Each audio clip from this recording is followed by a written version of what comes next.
So I'm going to be talking to you about some citizen science projects that potentially, if you want to, you can participate in. We're going to talk about what worlds are out there. We're going to talk about how we find worlds. So we've seen how they form, but when they have formed, how do we find them? And when we find them, what can we learn about them? And then once we know a little about what we can find out, then we're going to talk about how you can help, how you can participate. We're going to learn about why the participation of many, many people with many small telescopes can be so important when Masha showed such wonderful, enormous space telescopes that cost millions or billions of dollars and euros. And then finally, I'm going to talk a little about my work on a project called Star Guide, which will hopefully make things a little bit easier for anyone who wants to join in. So the idea of alien worlds and the idea of anything beyond our solar system is not a new idea.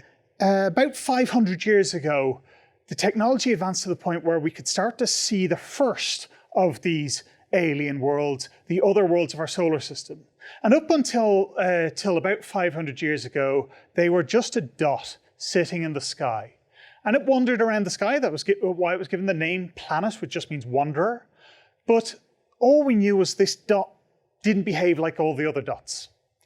The first time we saw an alien world outside our solar system, and that is an exoplanet, an outside planet, a planet from outside the solar system, was in 1995. It was discovered by two people called Mayor and Quelos, and they had to look very, very carefully to see this.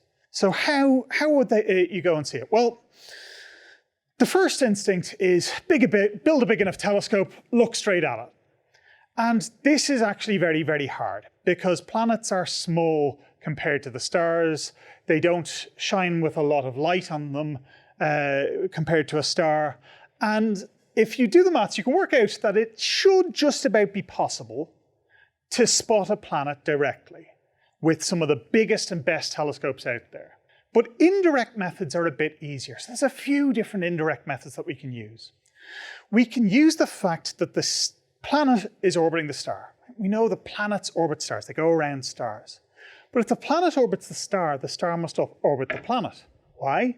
For every action, there's an equal and opposite reaction. So the planet orbits the star must orbit the planet. Now it's an equal reaction, an equal force being applied to a much heavier object. It's going to move a small amount. And we can see it moving in a circle. Now, if it's moving in a circle, depending on what angle that circle is at, some of that movement is going to be towards you and some away, towards and away.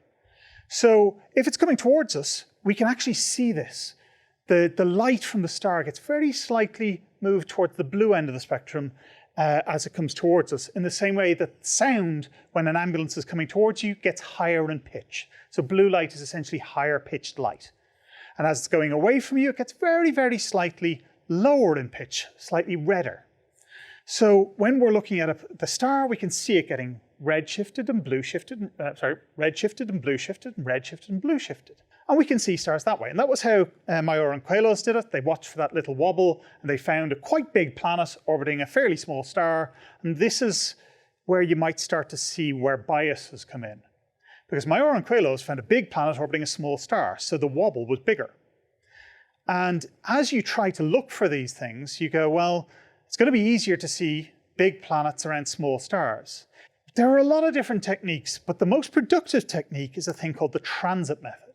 And the transit method occurs when a planet passes between you and the star, blocking out some of the light from the star from getting to you. And this has been by far the most successful method for finding planets. Turlock was wondering what the number was. It's 5,538 planets total have been found as of yesterday, and 3,831 of those were found by the transit method. There's a problem. When we look at stars in the distance, they're just dots. So it doesn't matter how big a telescope you have.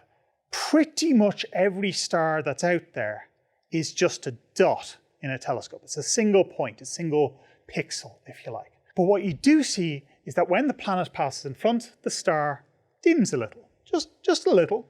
And with your camera, with your detectors, you can see it getting dimmer by a small amount.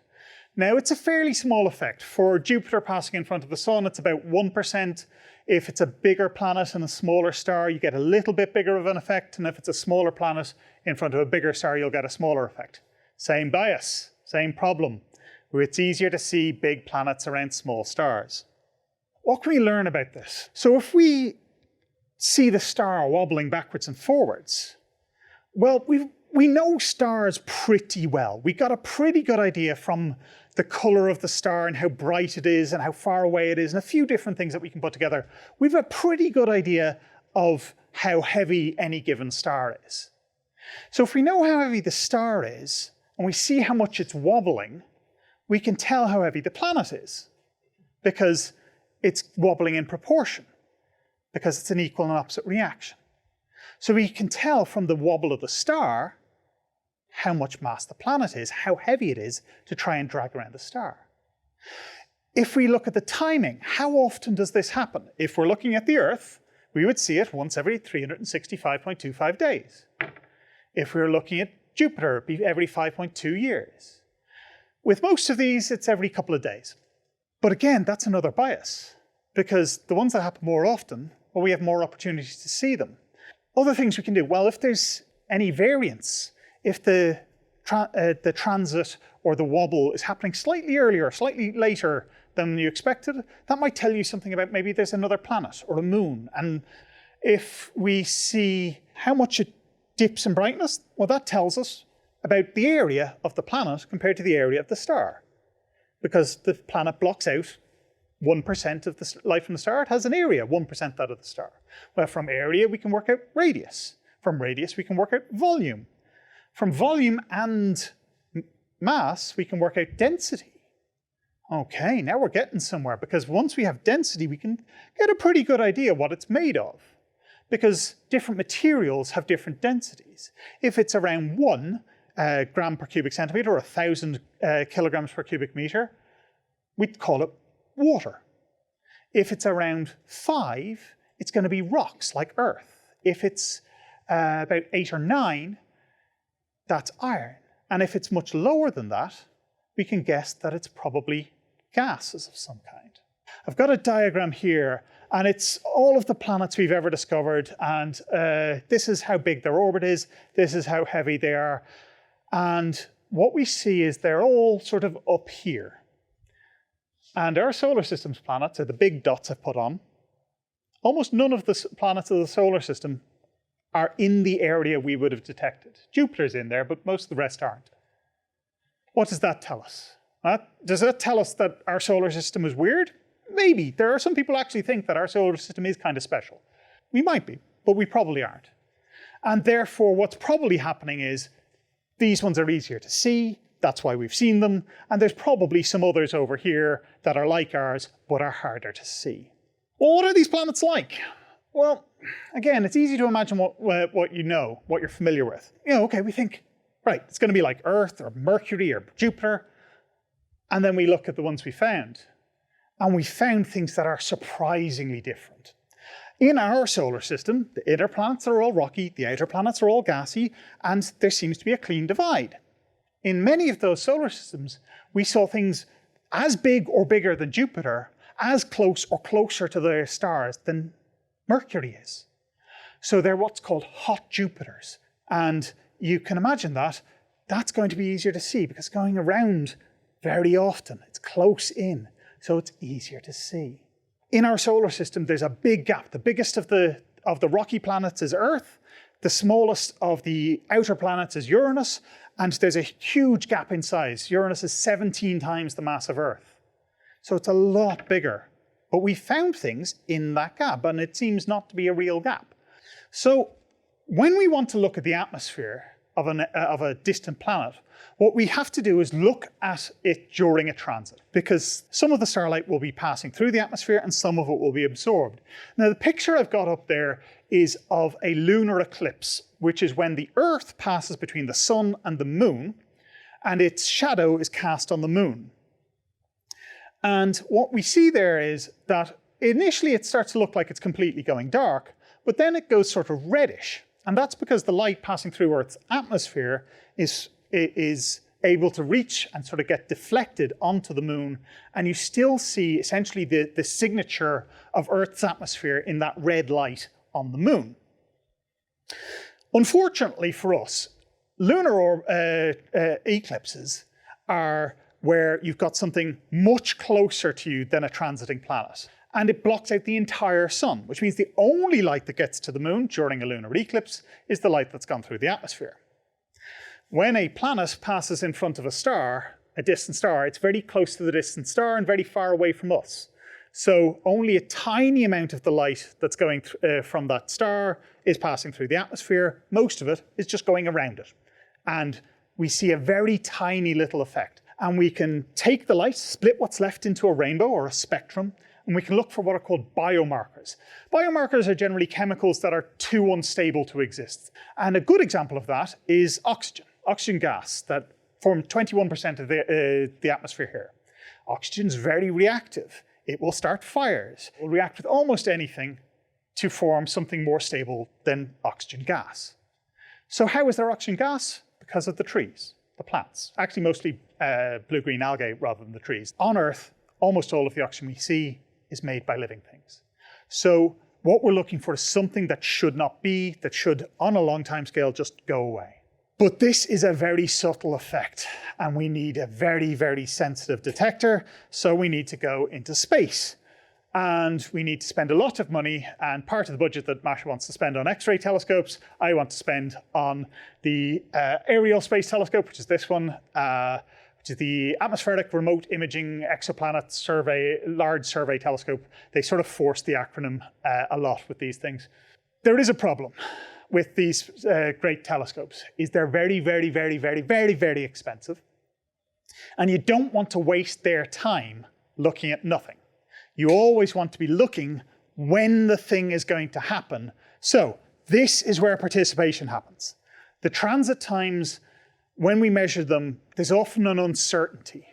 And very rapidly, you get to the point where you point your telescope at it, you go, right, I'm going to watch this transit happen.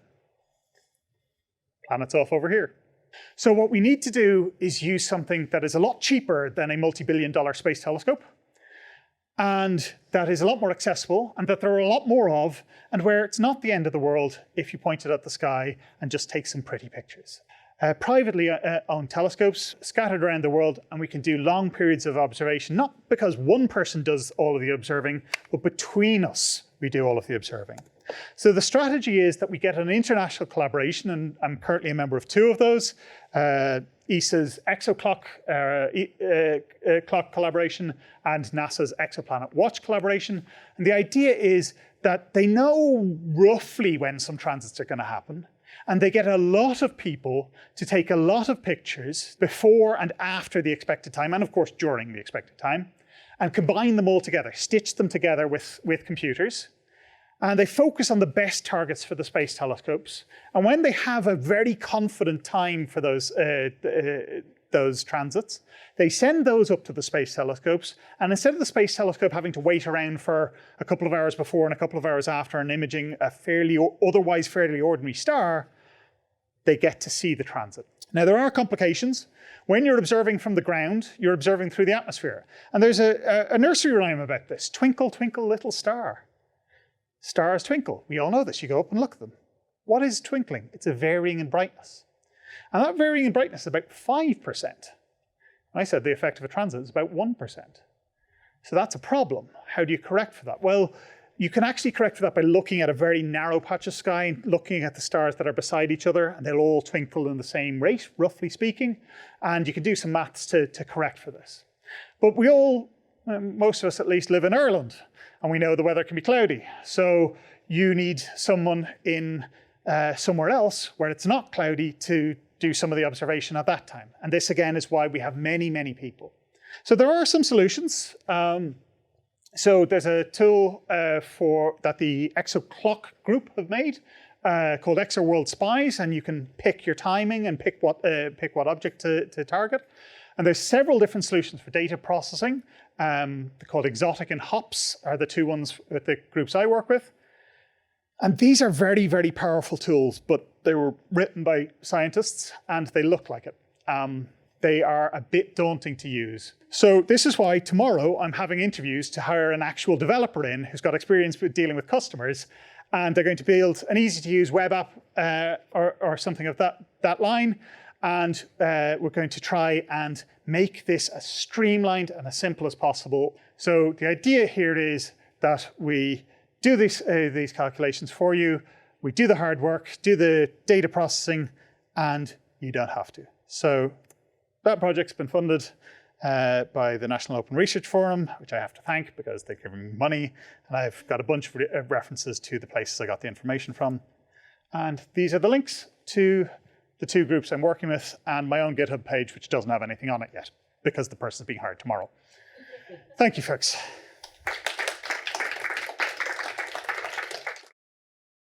So I was just wondering about the usage of tons of public telescopes, and the problem I see that you are looking for very tiny effects. Yes. And then it can become an issue, the integration of different telescopes. Sometimes it's difficult to use the data from different telescopes. Yeah, so using the data from multiple different telescopes with different configurations is hard. You do a local calibration of your own data, and it includes a dispersion, and then you aggregate a lot of that together. What you're doing is what's called differential photometry, which is you're comparing differences between the target and its neighbors, rather than you do not try to do absolute photometry with a small telescope. So you don't get an absolute value, you just get the ratio or the difference.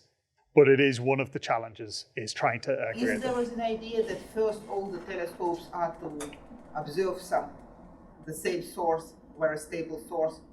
No, you just observe the targets, and they go, well, we got 50 observations of TRES 5b, and we know it's TRES 5b, so TRES 5 has a certain brightness, and we can calibrate all of those off that.